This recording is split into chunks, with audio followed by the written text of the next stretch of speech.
JSSC कथित paper leak को लेकर पुलिस ने मुख्य आरोपी अतुल वत्स को रिमांड पर लिया है। उससे पूछताछ चल रही है और जिन एजेंटों ने वसूली की थी उन्हें सामने बिठाकर पूछताछ की जा रही है। तो एक तरफ जहां अभ्यर्थी लगातार बेल याचिका अदालत में दाखिल कर रहे हैं, 25 अप्रैल को अब अगली सुनवाई होनी है, वहीं अतुल वत्स से पुलिस पूछताछ कर रही है। तो दूसरी तरफ पुलिस की एक टीम बिहार, औरंगाबाद, गया इन इलाकों में गई हुई है और सॉल्वर गैंग के जो एजेंट हैं उन सब की तलाश कर रही है। पुलिस के हाथ कुछ महत्वपूर्ण सुराग भी लगे हैं। जिन लैपटॉप्स और मोबाइल्स को जब्त किया गया था उनसे भी जो लेन देन किए गए हैं, ट्रांसफर किए गए हैं, डॉक्यूमेंट और पैसे, उनका हिसाब किताब मिलान किया जा रहा है। हमारे साथ करिश्मा है। करिश्मा, इस पूरे मामले में क्या कुछ अपडेट है? जी देखिए, उत्पाद सिपाही प्रश्न पत्र लीक मामले में अब कहीं ना कहीं पुलिस जो है अपनी जांच का दायरा आगे बढ़ा रही है। देखिए, कुछ दिन पहले यानी कि 11 अप्रैल को लगभग 164 लोगों को गिरफ्तार किया गया था, जिसमें यह कहा जा रहा था कि 5 जो है वो गिरोह के सदस्य है। अब देखिए, पुलिस की तरफ से रिमांड पर लिया गया और यह कहा जा रहा है कि सभी से आमने सामने बैठकर बातचीत हो रही है और कई बिंदुओं पर फिलहाल पुलिस जो है उन तमाम लोगों से पूछताछ कर रही है कि आखिर प्रश्न पत्र कहां मिले, आखिर सूत्र कौन था, आखिर ये दिमाग में कैसे आया और ये कैसे पता चला कि झारखंड में जो उत्पाद सिपाही की परीक्षा हो रही है उसमें जो पेपर लीक का मामला आया है, आखिर ये पेपर लीक जो है ये दिमाग में कैसे आया, आखिर कब ये तमाम प्लानिंग प्लॉटिंग जो है वो की गई। देखिए, ये भी कहा जा रहा है कि पुलिस की तरफ से हाल ही के दिनों में अपने दर्शकों को ये बताए थे उदय कि पुलिस जो है वो पटना पहुंचती है, रांची पुलिस, वहां पर भी कई लॉज में छापेमारी होती है, कई लड़कों से पूछताछ होती है, क्योंकि इसमें कहा जा रहा है कि बिहार और उत्तर प्रदेश के बच्चे जो है वो अधिक है और सभी बच्चों को फोन कॉल के जरिए बुलाया गया एक स्पॉट पर और उसके बाद राजधानी रांची के तमार थाना क्षेत्र में एक अंडर कंस्ट्रक्शन बिल्डिंग में तमाम अभ्यर्थियों को पेपर जो है सेट दिया गया और यह कहा गया कि इसी क्वेश्चन से जो आएंगे एग्जाम में क्वेश्चन वो मैच करेगा और यही वजह है कि अभ्यर्थी जो है उस क्वेश्चन पेपर को लेते हैं, वहां पर रट्टा मारते हैं। लेकिन इस बीच जब पुलिस वहां पर पहुंचती है तब माना जा रहा है कि जो 164 लोगों को गिरफ्तार किया गया है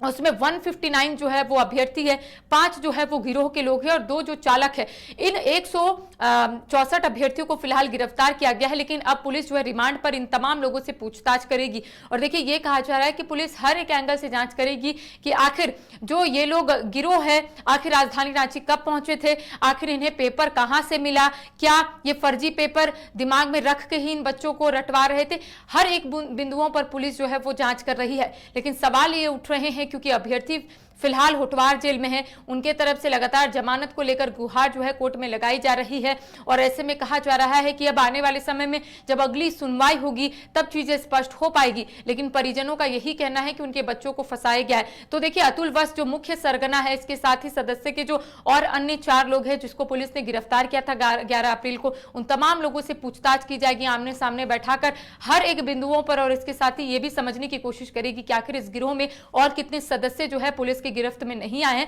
इन तमाम बिंदुओं पर फिलहाल चर्चा होगी। करिश्मा, मुख्य रूप से पेंच इस बात पर भी फंसा है क्योंकि देखिए, अभ्यर्थी ये कह रहे हैं कि 3-3 लाख रुपए वसूले गए हैं और ब्लैंक चेक लिए गए थे। तो अब अतुल वत्स से पुलिस भी ये पूछताछ कर रही होगी कि आखिर पैसे कैसे वसूले गए, कहां ले जाए गए और उसमें क्रिस्टोफर नाम के शख्स की तलाश हो रही है जो सारे पैसों का हिसाब किताब रखता था। तो लगता है पुलिस का मकसद यही है कि उन पैसों की रिकवरी हो। जी देखिए, पुलिस की तरफ से जब छापेमारी की गई थी 11 अप्रैल को राजधानी रांची के तमार थाना क्षेत्र में, तो ये कहा जा रहा है उदय कि वहां से लैपटॉप, प्रिंटर और इसके साथ ही जो फोन जब्त किए गए हैं फिलहाल पुलिस की तरफ से उनमें यह कहा जा रहा है कि उस फोन कॉल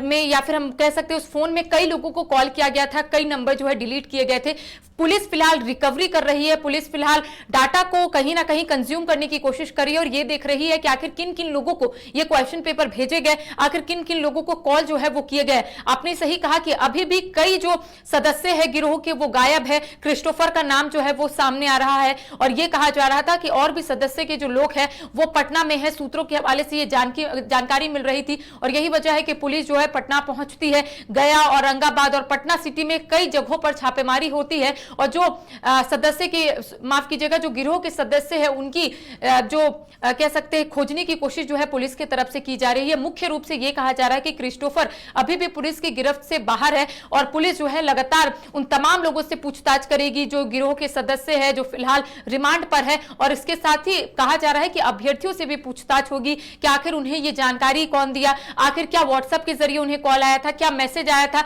आखिर कांटेक्ट कैसे हुआ गिरोह के सदस्यों से, तमाम जानकारियां जो है पुलिस फिलहाल इकट्ठा करने में जुटी हुई है। जी चलिए, अब देखने वाली बात यह होगी कि रिमांड पर लेकर जो पुलिस पूछताछ कर रही है तो क्या कुछ निकल कर सामने आता है। जो अरबों रुपए वसूले जाने की बात है, उन्हें लेकर किस नतीजे तक पुलिस पहुंचती है और अभ्यर्थियों का क्या कुछ होता है, यह भी देखने वाली बात होगी।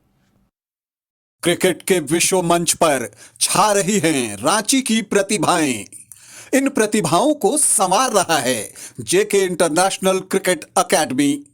अनुभवी कोच की देखरेख, सुविधाओं से लैस जेके क्रिकेट एकेडमी अनुशासन और आत्मविश्वास का विश्वास भरा सफर।